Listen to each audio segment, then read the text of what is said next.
Welcome back to Lostlegendstv. I f***ed this intro up and I'm not redoing. No, it's here. We're back with another top 5. This time we're doing cover songs. Yes. This could encompass all genres. Honorable mentions. I'll do mine first. Sure. That's how the cookie crumbles. My honorable mention is I Swear. Dude, I was going to put that as my number 5. Sky. Literally. Yeah, the cover is by All For One, which is an R&B group. The original is by John Montgomery, a country singer. I don't know if this counts when we put it anyway, because we make the fucking rules. Sure. I heard this as a live performance. Okay. Not like a studio cover. I liked it so much back in the day. I may I know what you're talking about. Or may not have illegally downloaded it and burned it to a CD. I found it. And it had all the songs I wanted. Yeah, so it's just... God dang. You know what I'm saying? Crazy.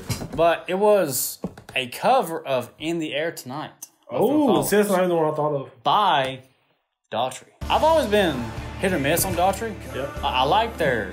It's not... earlier stuff, shit. Yeah, my dad's super big on that. To me, they just get kind of repetitive. When I heard that cover, they really put like a twist to it. And like the way he toned his voice to match his version of the instrumental. Mm-hmm. Just like Phil Collins did. It wasn't as iconic. Yeah, opposite.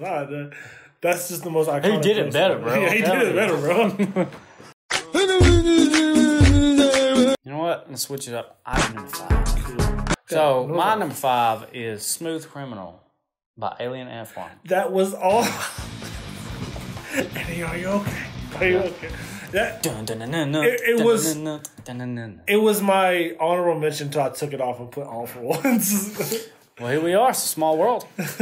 You've heard the song. The cover isn't much different. It's just kind of more rock. It's just a rock version. Yeah. When I was little, I had fucking Alien Ant Farm CD, and I just loved that fucking guitar riff. I actually heard that before I heard Michael Jackson's version. Granted, if I had to pick one, I'm picking Michael Jackson. Oh, yeah. But, you know, in the early 2000s, growing up in the 90s, that was shit back in the day. Yeah. Like I said, it was my honorable mention until I found I Swear again. So, dude, when I think of that song, have you ever seen, I don't even know what the name of the movie is. It's Ryan Reynolds, like overweight, and he has these fucking braces. Yeah. And he sings that fucking, and I swear, in the mirror. Yeah. I think of that every time. It's that song where, like, he loses the weight and starts trying to go after that girl. Yeah, I know what you're talking about. My number 5 is Sweet Dreams by Marilyn Manson. It's such a good song. It's like you can hear the 80s version. I heard Marilyn's part, and I was like, there's no reason for me to think I was going to like this song. But I just fucking love it, dude. It's such darker and everything is just like you can hear like his typical voice and it's so much darker. It brings like a whole new tone to the song for me. Yeah, that's the thing about cover song now. You take it and make like another version of it. Yeah, and we're literally taking like an 80s pop song and then turning it into like a 2000s metal fucking song. You know what I was gonna put on my list, but I didn't. Like I enjoyed the song, but I don't love the song. Is Korn's Another Brick in the Wall? Yeah. I thought about that one too, but I couldn't put it on. My number 4 is Zombie by Bad Wolves. Yes, originally done by the Cranberries. Yeah, dude, that's such a beautiful song. Because it stands for something, you know? The Cranberries version, I shouldn't have to mention how fucking iconic it is. But when Bad Wolves does it, I've always been a very big sucker for heavy metal. Growing up, I listened to heavy metal more than I did anything else. I've said this on the channel multiple times. The first CD I ever had was Limp Bizkit's Chocolate Starfish and Hot Dog Flavored Water. And Rob Zombie's Hellbilly Deluxe. Yeah. I've always excelled myself at discovering new fucking heavy metal music. Over time, I have branched out and learned to love acoustic rock and shit like that. And I actually prefer going that way now. But there's nothing wrong with some, fucking Bad Wolves taking an iconic song and just putting that fucking raspy, deep, grungy zombie.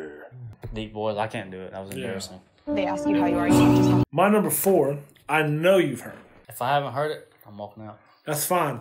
Walk out. I will chase you as fast as I can because there's no you know this song. I Will Always Love You by Whitney Houston. Who? Yeah. Who? You know that. Was the original Dolly Parton? Yes. Okay. See, I didn't know that. Like, I didn't know that Dolly had done that. And I've even heard Dolly said it's so fucking good. The only reason I know that is because my mama loved that song. Day in and day out. Oh, yeah. I'm like, Mom, stop. See, it's a beautiful song. That's what I'm saying. So, like, when you hear, like, the cover Whitney's voice is just so fucking beautiful. There's no way you don't know that iconic. And probably because when you think about it, you don't think about Dolly's. You think about Whitney's. You think about Whitney's. And still, probably one of my favorite parts is the more softer part when she does the like when she did that. Not even like the hit's fucking dope. You know what I mean? But I love the softer one way she did it originally. You know what I mean? For one, it's very hard to cover Whitney's cover of that shit. Yeah. The vocal range alone. And it will also always be remembered as the theme song from the movie Bodyguard. Word. I don't know what you're talking about. I found that out years later too, because I didn't know it's literally the theme song from a movie called Bodyguard with Kevin Costner. I thought we were doing improv. That's a legit. Because I haven't seen the movie. I'm not saying that's why it's remembered, because no one fucking knows that. Number 3 is The Sound of Silence. I kind of figured that. Disturbed. I always love me Disturbed, man. Of course, it's a very different tone from the original, because the original is literally just a meme these days. You know, Disturbed, he just brings like this slower, darker, methodic feel to it, man. And then he builds it up, and then he goes like insane with it at the end. Yeah. Like full energy with it. And I just love, because it's not like a hit of a switch. It's literally like a slow build, and then you get that final fucking chorus, man. It's just, I think it's dead on, like fucking rocking out. I fuck with it. If I had long hair, I'd be fucking headbanging. My number 3. Framing Hanley, Lollipop. Lollipop. Yeah. See, I knew you knew the song. Yeah. Like I don't know. I just love. Because it was a year after Lollipop came out. I just like the way that he did like a rock version of it. And I also like the way that the guitar sounded in the background, almost as if it was saying like the ad-libs. I don't know if I'm the only person who hears no, that. like California Love does the same thing. Yeah. Yeah, and just the way it came off, it just sounded like it was doing the ad-libs for the chorus. And it's just so dope to me. Shawty wanna stop.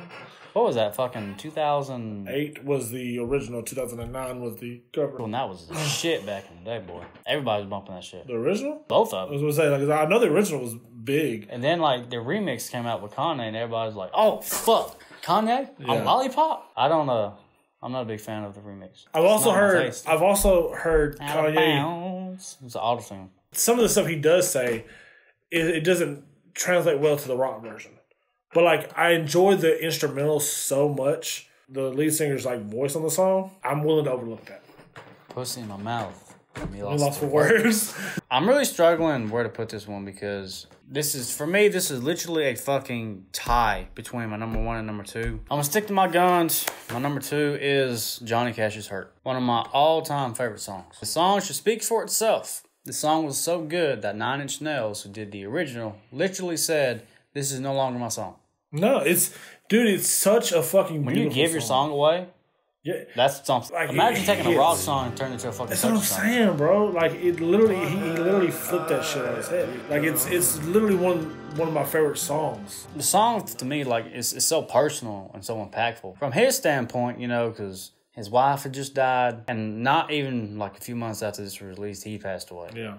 So this is almost like his goodbye. You know what I'm saying? Yeah. For me, it's just your struggle with your inner fucking demon, man. And like when I listen to the song, that's what I think of. Like if I had a list of top 10 songs, this is definitely on my list, if not the top 5. It's so emotional. It's got good storytelling. It's like when he says, "The needle tears a hole, the old familiar sting." Like just the way he like try to kill it all away, but I remember everything. It's just the way he also like he spaces it out. My favorite line is, "What have I become, my sweetest friend?" It's just a simple line. Exactly. Not to be a negative Nancy, but you ever just look at yourself and be like, man, what the fuck has my life come to, and what the fuck am I doing? My number 2 is a song that I have shown you before. Malia or Mila J. Smells Like Teen Spirit. I fucking love this cover, dude. And the thing is, yeah, like softer take on the song in a way.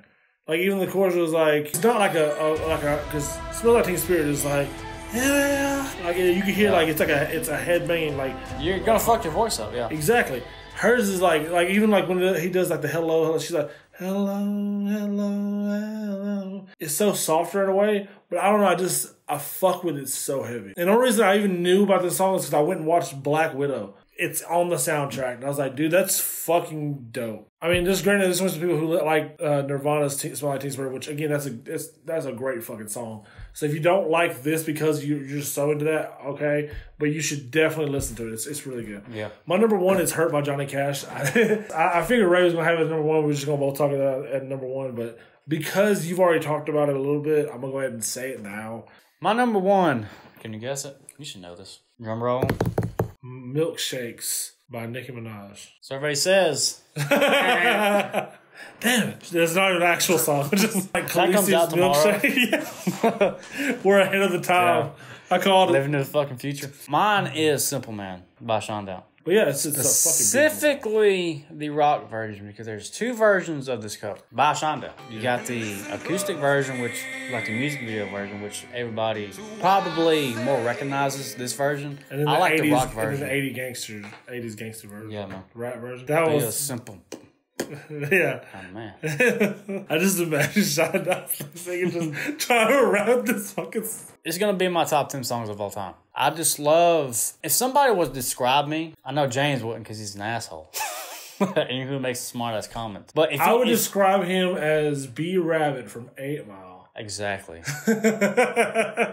Don't battle my homie Ray D. What is just like him from 8 Mile? That's not even a joke. I know. But you shouting out your folk, you know what I'm saying? I'm quoting lyrics from unreleased music from the vault. If somebody had to describe me, I legit just want them to say, man, he's a simple man. You know, down to earth, goes to work, comes home. Slow. Mentally. That's fucked up. You're going to get us canceled, bro. You were making all the jokes in the other one. I was like, I gotta do it this time. It's just a beautiful story. Like the original Simple Man. If you haven't heard that song, don't stop the video. Watch this video and then go listen to the song. But Shondown just brings like this. I love acoustic rock. It is my favorite genre of music. They just bring this fucking song. And Brent, his vocal range is on another fucking level. Like if you haven't heard Shondown, you're missing out. But he just brings that classic song that I've always loved. He just brings it a whole new level. The modern acoustic and rockness, and he just takes his fucking vocal range, and there's so much emotion in the way he performs the song. Sorry, I was grabbing something in my pocket. Me too, man. What are you fishing for? I've actually got something in my hand. Me too. Oh my god! But that is our list, guys. Let us know what some of your favorite cover songs are. Were they some that we mentioned? If you didn't have "Hurt" on your list, how? Why? Talk to us about it. What are your favorite cover songs?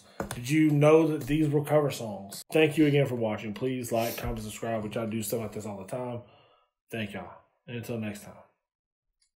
Deuces. Adios.